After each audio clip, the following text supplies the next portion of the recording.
ನಮಸ್ತೆ ಸ್ನೇಹಿತರೆ, ಇವತ್ತು ನಾವು ಪ್ರಥಮ BA ಕನ್ನಡದ ಬಗ್ಗೆ ತಿಳ್ಕೊಳ್ಳುವ. ಕನ್ನಡದಲ್ಲಿ 2 ಪುಸ್ತಕಗಳನ್ನು ಕಾಣ್ಬೋದು. ಯಾರೆಲ್ಲ KSOUನಲ್ಲಿ BAಗೆ ಸೇರಿಕೊಂಡಿದ್ದೀರೋ ಅವರಿಗೆ ಈಗಾಗಲೇ ಪುಸ್ತಕಗಳು ಬಂದಿದೆ. ಈ ಪುಸ್ತಕಗಳು ಬಾರದವರಿಗೆ ನಾನು ಮತ್ತೊಮ್ಮೆ ತಿಳಿಸ್ತಾ ಇದ್ದೇನೆ. 2 ಪುಸ್ತಕಗಳಿದೆ. ನಿಮಗೆ ಈಗಾಗಲೇ ಪುಸ್ತಕಗಳು ಬಂದಿಲ್ಲ ಅಂತಾದರೆ ನಿಮ್ಮ ಒಂದು KSOU ಆಫೀಸ್ ಎಲ್ಲಿದೆ ಅಂತ ನಿಮಗೆ ಕೊಟ್ಟಿದ್ದಾರೆ, ಅಲ್ಲಿ ಫೋನ್ ಮಾಡಿ ಅವ್ರ ಹತ್ರ ವಿಚಾರಿಸಿ ಅವರಲ್ಲಿ ತಿಳ್ಕೊಳ್ತಾ ಇರಿ ಯಾವಾಗ ಪುಸ್ತಕಗಳು ಕೊಡ್ತಾರೆ ಅಂತ. ಪುಸ್ತಕಗಳು ಸಿಗ್ತದೆ, ಅವರೇ ಕೊಡ್ತಾರೆ ಪುಸ್ತಕಗಳನ್ನು. ಪ್ರಥಮ BA ಕನ್ನಡದಲ್ಲಿ 2 ಪುಸ್ತಕಗಳಿದೆ. ಈಗಾಗಲೇ ನಿಮಗೆ ಗೊತ್ತಿದೆ 2 ಪುಸ್ತಕಗಳಿರುವಂಥದ್ದು. ಈ 2 ಪುಸ್ತಕಗಳು ತುಂಬ ಜನರ ಪ್ರಶ್ನೆ ಏನು ಅಂತ ಹೇಳಿದರೆ, 2 ಪುಸ್ತಕಗಳನ್ನು ಓದ್ಕೊಳ್ಬೇಕಾ ಎನ್ನುವಂಥದ್ದು. ಖಂಡಿತವಾಗಿಯೂ 2 ಪುಸ್ತಕಗಳು ಕೂಡ ತುಂಬಾ ಅಗತ್ಯವಾಗಿರುವಂಥದ್ದು. 2 ಪುಸ್ತಕಗಳನ್ನು ಕೂಡ ನಾವು ಓದ್ಕೊಳ್ಬೇಕು. ಒಂದು ಪ್ರಬಂಧ ಮತ್ತು ಆಡಳಿತ ಕನ್ನಡ, ಪ್ರಬಂಧ ಮತ್ತು ಆಡಳಿತ ಕನ್ನಡದ ಪುಸ್ತಕ, ಮತ್ತು ಒಂದು ಪುಸ್ತಕ ಹೊಸಗನ್ನಡದ ಕವಿತೆ ಮತ್ತು ನಾಟಕಗಳು ಇರುವಂಥದ್ದು. ನಾವು ಇದರಲ್ಲಿ ನೀವು ನೋಡೋದಾದರೆ ಹೊಸಗನ್ನಡದ ಕವಿತೆಗಳು ಮತ್ತು ನಾಟಕ ತುಂಬಾ ಮುಖ್ಯವಾಗಿರುವಂತಹ ಒಂದು ಪುಸ್ತಕವಾಗಿರುವಂಥದ್ದು. ಈ ಹೊಸಗನ್ನಡದ ಕವಿತೆ ಮತ್ತು ನಾಟಕದಿಂದ ಅರ್ಥಗಳನ್ನು ಕೇಳ್ತಾರೆ. ಅದಾದ ನಂತರ ಸಂದರ್ಭ ಸ್ವಾರಸ್ಯದ ಪ್ರಶ್ನೆಗಳನ್ನು ಕೇಳ್ತಾರೆ. ಅದಾದ ನಂತರ ಪ್ರಶ್ನೆಗಳನ್ನು ಕೇಳುವಂಥದ್ದು. ಆದ್ದರಿಂದ ನಾವು ತುಂಬಾ ಮುಖ್ಯವಾಗಿ ಈ ಹೊಸಗನ್ನಡದ ಕವಿತೆ ಮತ್ತು ನಾಟಕ ಭಾಗವನ್ನು ಹೆಚ್ಚು ಓದ್ಕೊಳ್ಬೇಕು. ಇನ್ನು ಪ್ರಬಂಧ ಮತ್ತು ಆಡಳಿತ ಕನ್ನಡ ಪುಸ್ತಕದಲ್ಲಿ ಆಡಳಿತ ಕನ್ನಡ ಮತ್ತು ಪ್ರಬಂಧದಿಂದ ಅರ್ಥಗಳು ಕೇಳೋದಿಲ್ಲ. ಮತ್ತು ಸಂದರ್ಭ ಸ್ವಾರಸ್ಯ, ಸಂದರ್ಭ ಸಹಿತ ವಿವರಿಸಲಿಕ್ಕೆ ಅದರಲ್ಲಿ ಇರುವುದಿಲ್ಲ. ಆದ್ದರಿಂದ ಇಲ್ಲಿ ಕೇವಲ ಪ್ರಶ್ನೆಗಳಿರುವಂಥದ್ದು. 10 ಅಂಕದ ಪ್ರಶ್ನೆ, 5 ಅಂಕದ ಪ್ರಶ್ನೆ, ಎರಡೇ ಇದರಲ್ಲಿರುವಂಥದ್ದು. ಅದರಿಂದ ಪ್ರಬಂಧ ಮತ್ತು ಆಡಳಿತ ಕನ್ನಡದ ಭಾಗವನ್ನು ಸ್ವಲ್ಪ ತಿಳ್ಕೊಳ್ಳಿ ಅಂತ ಹೇಳಿದರೆ, ಈಗ ಪ್ರಬಂಧ ಅಂತ ಬಂದಾಗ ಆ ಪ್ರಬಂಧದ ಕತೆ ಏನು, ಅದರೊಳಗಿರುವಂಥ ವಿಚಾರ ಏನು ಎನ್ನುವಂಥದ್ದನ್ನು ನೀವು ಸರಿಯಾಗಿ ತಿಳ್ಕೊಳ್ಬೇಕಾಗ್ತದೆ. ಒಮ್ಮೆ ನಿಮಗೆ ಅರ್ಥ ಆದರೆ ಅದನ್ನು ನಿಮಗೆ ವಿವರಿಸಲಿಕ್ಕೆ ಯಾವ ರೀತಿ ವಿವರಿಸ್ಬೋದು ಅದೇ ರೀತಿಯಲ್ಲಿ ವಿವರಿಸ್ತಾ ಹೋದರೆ ಆಯಿತು, ಏನೂ ಕಷ್ಟ ಇಲ್ಲ. 2 ಪುಸ್ತಕಗಳನ್ನು ನೋಡಿದಾಗ ನಮಗೆ ಆರಂಭದಲ್ಲಿ ಏನಂತ ಅನಿಸುವಂಥದ್ದು ಅಂದರೆ, ಹೇಗಪ್ಪ 2 ಪುಸ್ತಕಗಳನ್ನು ಓದ್ಕೊಳ್ಳುವಂಥದ್ದು, ತುಂಬಾ ಇದೆ ಎನ್ನುವಂಥದ್ದು. ಖಂಡಿತವಾಗಿ ತುಂಬ ಇದೆ. ಕನ್ನಡ ಅಂತ ಬಂದಾಗ ಕನ್ನಡದಲ್ಲಿ ತುಂಬಾ ಪ್ರಶ್ನೆಗಳಿದೆ. ಹಾಗೆಯೇ ನಮಗೆ ಸಮಯ ಕೂಡ ಸಾಕಾಗೋದಿಲ್ಲ. ನೀವು ಪ್ರಶ್ನೆ ಪತ್ರಿಕೆಯನ್ನು ನೋಡಿದರೆ ತುಂಬಾ ಪ್ರಶ್ನೆಗಳಿರ್ತದೆ. ಈ ಪ್ರಶ್ನೆಗಳಿಗೆಲ್ಲ ನಾವು ತುಂಬಾ ಫಾಸ್ಟಾಗಿ ಉತ್ತರವನ್ನು ಬರೀಬೇಕು. ಈಗಾಗಲೇ ಪ್ರಥಮ BA ಕನ್ನಡವನ್ನು ಯಾರೆಲ್ಲ ಪರೀಕ್ಷೆಗೆ ಬರೆದಿದ್ದೀರೋ ಅವರಿಗೆ ಅನುಭವ ಆಗಿರ್ತದೆ. ಈಗ ದ್ವಿತೀಯ BA ಕನ್ನಡದವರಿಗೆ ನಿಮಗೆ ಅದರ ಅನುಭವ ಆಗಿರೋದ್ರಿಂದ ಎಷ್ಟು ಫಾಸ್ಟಾಗಿ ಬರಿಬೇಕು ಎನ್ನುವಂಥದ್ದೆಲ್ಲ ಅರ್ಥ ಆಗಿರ್ತದೆ. ಆದರೆ ಈಗ ಪ್ರಥಮ BAಯಲ್ಲಿರುವವರು ಕನ್ನಡದ ಬಗ್ಗೆ ನೀವು ಯೋಚನೆ ಮಾಡೋದಾದರೆ ತುಂಬಾ ಫಾಸ್ಟಾಗಿ ಉತ್ತರವನ್ನು ಬರಿಬೇಕು. ಹಾಗೆ ತುಂಬ ಹೊತ್ತು ಯೋಚನೆ ಮಾಡಿಕೊಂಡು ಕೂತ್ಕೊಳ್ಬಾರ್ದು. ನಿಮಗೆ ಏನು ವಿವರಣೆ ನಿಮ್ಮ ಮನಸ್ಸಲ್ಲಿ ಬರ್ತದೆ ಆ ಒಂದು ವಿವರಣೆಯನ್ನು ಬರಿತಾ ಹೋಗುವಂಥ ಕೆಲಸ ನೀವು ಮಾಡಬೇಕು. ಅದನ್ನು ಹೊರತಾಗಿ ಈ ಕನ್ನಡ ಅಂತ ಬಂದಾಗ ತುಂಬಾ ಸುಲಭ ಇದೆ ಸ್ನೇಹಿತರೆ. ನಿಮ್ಮ ಜೊತೆಗೆ ಸದಾ ನಾನಿರ್ತೇನೆ. ನಿಮ್ಮ ಪ್ರತಿಯೊಂದು ಪ್ರಬಂಧ ಇರ್ಬೋದು, ನಾಟಕವನ್ನು ಎಲ್ಲ ಕೂಡ ನಿಮಗೆ ನಾನು ತಿಳಿಸ್ತಾ ಹೋಗ್ತೇನೆ, ಆರಂಭದಿಂದ ತಿಳಿಸ್ತಾ ಹೋಗ್ತೇನೆ. ಈಗಾಗಲೇ ನಾನು ಅದರ ವಿವರಣೆ ಆಗಿರ್ಬೋದು, ಅದರ ಕತೆ ಇರ್ಬೋದು, ಎಲ್ಲವನ್ನೂ ಕೂಡ ತಿಳಿಸ್ಕೊಟ್ಟಿದ್ದೇನೆ. ಅದೆಲ್ಲ ಕೂಡ ಪ್ಲೇ ಲಿಸ್ಟಲ್ಲಿದೆ.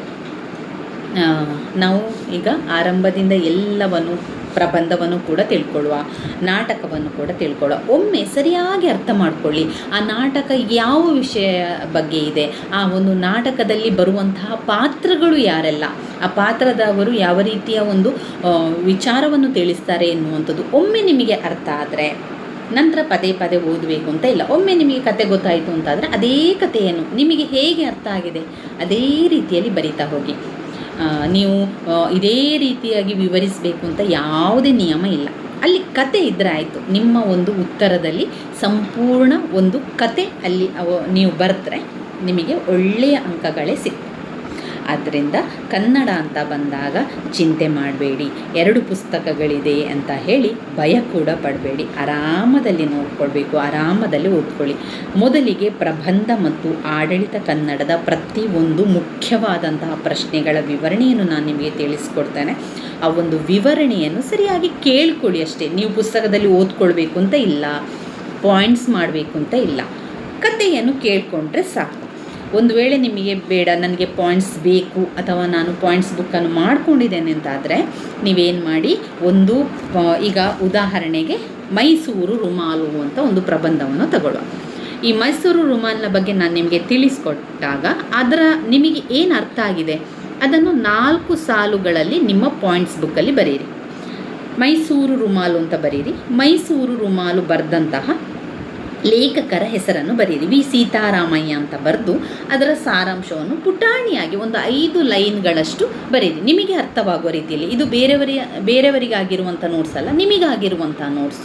ಅದರಿಂದ ನಿಮಗೆ ಅರ್ಥವಾಗುವಂತಹ ರೀತಿಯಲ್ಲಿ ಅದರ ಒಂದು ಸಾರಾಂಶವನ್ನು ನೀವು ಬರೀರಿ. ಒಂದು 4 ರಿಂದ 5 ಲೈನ್ಸ್ಗಳಷ್ಟು ಬರೆದ್ರೆ ಪರೀಕ್ಷೆಯ ಹಿಂದಿನ ದಿವಸ ಇರ್ಬೋದು ಅಥವಾ ಪರೀಕ್ಷೆಗೆ ಹತ್ತಿರ ಬರುವಾಗ ನೀವು ಅದನ್ನು ಓದ್ಕೊಂಡ್ರೆ ನಿಮಗೆ ಅದು ಪುನಃ ನೆನಪಿಗೆ ಬರ್ತದೆ.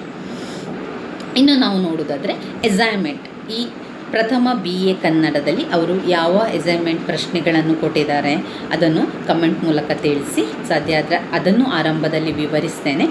ನೀವು ಯಾವ ರೀತಿ ಅಸೈನ್ಮೆಂಟನ್ನು ಬರಿತಾ ಹೋಗಬೇಕು ಅಂತ ಹೇಳಿದರೆ ಅವರು ಕೊಟ್ಟಿರ್ತಾರೆ ಇದೇ ರೀತಿಯಲ್ಲಿ ಬರಿಬೇಕು ಅಂತ ಹೇಳಿ. ಅಂದರೆ ಎಷ್ಟು ಪುಟಗಳನ್ನು ಬರಿಬೇಕು ಅಂತ ಅವರು ತಿಳಿಸೋದಿಲ್ಲ.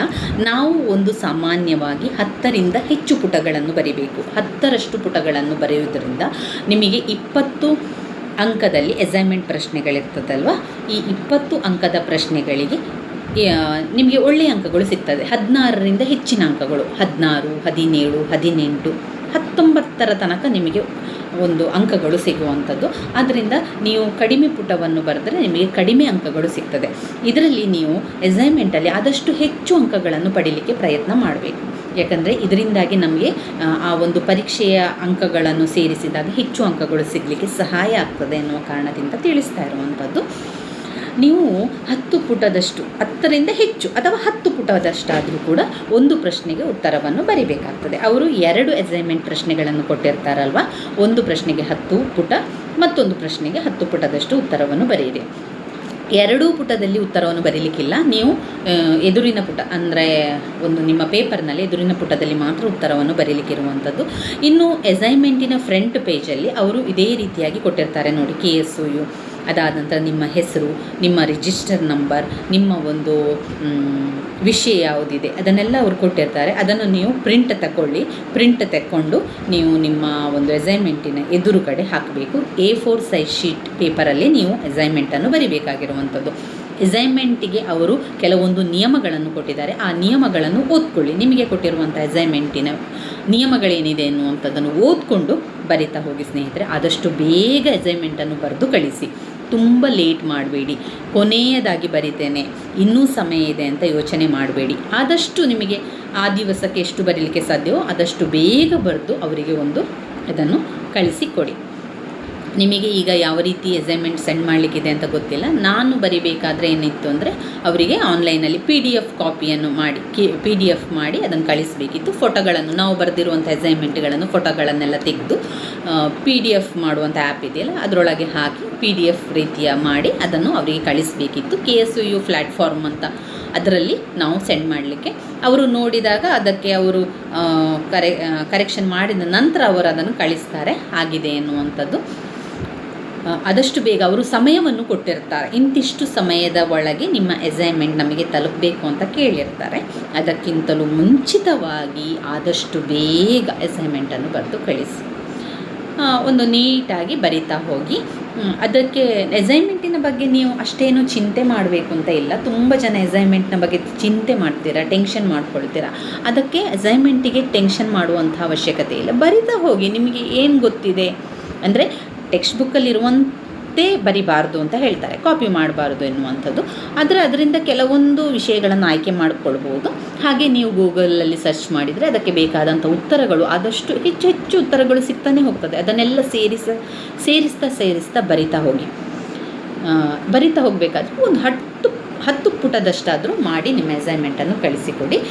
ಕಡಿಮೆ ಪುಟಗಳನ್ನು ಬರೆದ್ರೆ ಸರಿಯಾ ಸಾಕಾ ಅಂತ ಕೇಳಿದರೆ ಅವರೇನು ಹೇಳೋದಿಲ್ಲ, ಇಷ್ಟೇ ಪುಟವನ್ನು ಬರೀರಿ ಅಥವಾ ಯಾಕೆ ಇಷ್ಟು ಪುಟವನ್ನು ಬರ್ತಿದ್ದೀರಿ ಅಂತ ನಿಮ್ಮ ಹತ್ರ ಪ್ರಶ್ನೆಯನ್ನು ಅವರು ಮಾಡೋದಿಲ್ಲ. ಅದರ ಬದಲಾಗಿ ನಿಮಗೆ ಅಸೈನ್ಮೆಂಟಿನ ಮಾರ್ಕ್ ಬರಬೇಕಾದ್ರೆ ಗೊತ್ತಾಗ್ತದೆ. ಈಗ ನೀವು 5 ಪುಟದಷ್ಟು ಬರೆದಿದ್ದೀರಿ ಅಂತಾದರೆ ಸಾಧಾರಣ ನಿಮ್ಗೆ ಏನು ಮಾಡ್ತಾರೆ, ಅವರು 13, 14 ಅಂಕಗಳನ್ನು ಕೊಡ್ತಾರೆ 20ರಲ್ಲಿ.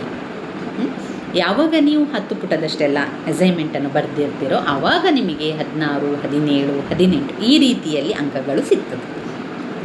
ಆದ್ದರಿಂದ ಹೆಚ್ಚು ಪುಟಗಳನ್ನು ಬರೀರಿ ಅಂತ ಹೇಳುವಂಥದ್ದು. ಇವಾಗ ನಿಮಗೆ ನಾನು ಯಾವುದನ್ನು ಮೊದಲು ಮಾಡಬೇಕು ಎನ್ನುವಂಥದ್ದನ್ನು ಕೂಡ, ಈಗ ಹೊಸಗನ್ನಡದ ಕವಿತೆ ಮತ್ತು ನಾಟಕ, ಪ್ರಬಂಧ ಮತ್ತು ಆಡಳಿತ ಕನ್ನಡದಲ್ಲಿ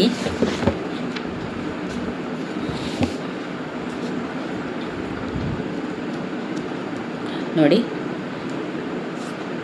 ರಿಕ್ವೆಸ್ಟ್ ಮಾಡಿರುವಂತಹ ಒಂದು ಪಾಠ ಅಂತ ಹೇಳಿದರೆ ಹೊಸಗನ್ನಡದ ಕವಿತೆಯಲ್ಲಿ ಬದಲಾವಣೆಯ ಇತಿಹಾಸ, ಡಾಕ್ಟರ್ ರಾಮೇಗೌಡರವರು ಬರೆದಿರುವಂಥ ಹೊಸಗನ್ನಡದ ಕವಿತೆ ಬದಲಾವಣೆಯ ಇತಿಹಾಸವನ್ನು ತಿಳಿಸ್ಕೊಡಿ ಅಂತ ಕೇಳ್ಕೊಂಡಿದ್ದೀರಾ. ಇವತ್ತು ನಾನು ಬದಲಾವಣೆಯ ಇತಿಹಾಸದ ಬಗ್ಗೆ ನಿಮಗೆ ತಿಳಿಸ್ಕೊಡ್ತೇನೆ.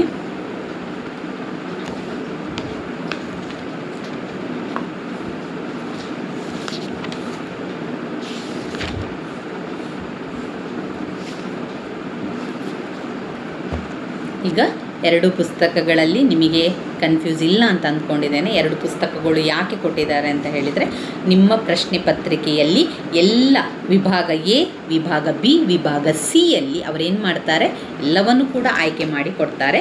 ಪ್ರಶ್ನೆ ಪತ್ರಿಕೆಗಳನ್ನು ನಾನು ಈಗಾಗಲೇ ನಿಮಗೆ ತೋರಿಸಿದ್ದೆ, ಅದನ್ನು ಶಾರ್ಟ್ಸಲ್ಲಿ ಕೂಡ ಹಾಕಿರ್ತೇನೆ, ಒಮ್ಮೆ ನೋಡ್ಕೊಳ್ಳಿ. ವಿಭಾಗ ಎಯಲ್ಲಿ ಹೊಸಗನ್ನಡದ ಕವಿತೆ, ನಾಟಕ ಭಾಗಗಳನ್ನು ಕೊಡ್ತಾರೆ. ಅದರಲ್ಲಿ ಸಂದರ್ಭ ಸಹಿತ ಇರ್ತದೆ, ಹಾಗೆ ಅರ್ಥಗಳನ್ನು ಬರೀಲಿಕ್ಕೆ ಇರ್ತದೆ. ಅದಾದ ನಂತರ ಸಂದರ್ಭ ಸ್ವಾರಸ್ಯದ ಪ್ರಶ್ನೆಗಳು ಇರುವಂಥದ್ದು. ಇನ್ನು ವಿಭಾಗ ಬಿಯಲ್ಲಿ ನಾವು ನೋಡಿದರೆ ಅದರಲ್ಲಿ ಕೂಡ ಅವರು ಹೆಡ್ಡಿಂಗಲ್ಲಿ ಕೊಟ್ಟಿರ್ತಾರೆ ನೋಡಿ, ಹೊಸಗನ್ನಡದ ಕವಿತೆ ಮತ್ತು ನಾಟಕ ಭಾಗದಿಂದ ಪ್ರಶ್ನೆಗಳು ಇರುವಂಥದ್ದು. ಅದಾದ ನಂತರ ವಿಭಾಗ ಸಿಯಲ್ಲಿ ಸಂಪೂರ್ಣವಾಗಿ ಪ್ರಬಂಧ ಮತ್ತು ಆಡಳಿತ ಕನ್ನಡದ ಪ್ರಶ್ನೆಗಳಿರುವಂಥದ್ದು. 10 ಅಂಕದ ಪ್ರಶ್ನೆ, 5 ಅಂಕದ ಪ್ರಶ್ನೆಗಳನ್ನು ಕೊಡುವಂಥದ್ದು. ಆದ್ದರಿಂದ 2 ಪುಸ್ತಕಗಳನ್ನು ಕೂಡ ನಾವು ಓದ್ಕೊಳ್ಬೇಕು. ನಾವು ಮುಂದಿನ ವಿಡಿಯೋದಲ್ಲಿ ಬದಲಾವಣೆ ಇತಿಹಾಸದ ಬಗ್ಗೆ ತಿಳ್ಕೊಳ್ಳುವ. ನನ್ನ ವೀಡಿಯೋಸ್ ಎಲ್ಲ ನಿಮಗೆ ಇಷ್ಟ ಆಗ್ತಾ ಇದ್ದರೆ ಲೈಕ್ ಕೊಡಿ, ಶೇರ್ ಮಾಡಿ, ಸಬ್ಸ್ಕ್ರೈಬ್ ಮಾಡಲಿಕ್ಕೆ ಮರಿಬೇಡಿ ಸ್ನೇಹಿತರೆ. ಧನ್ಯವಾದಗಳು.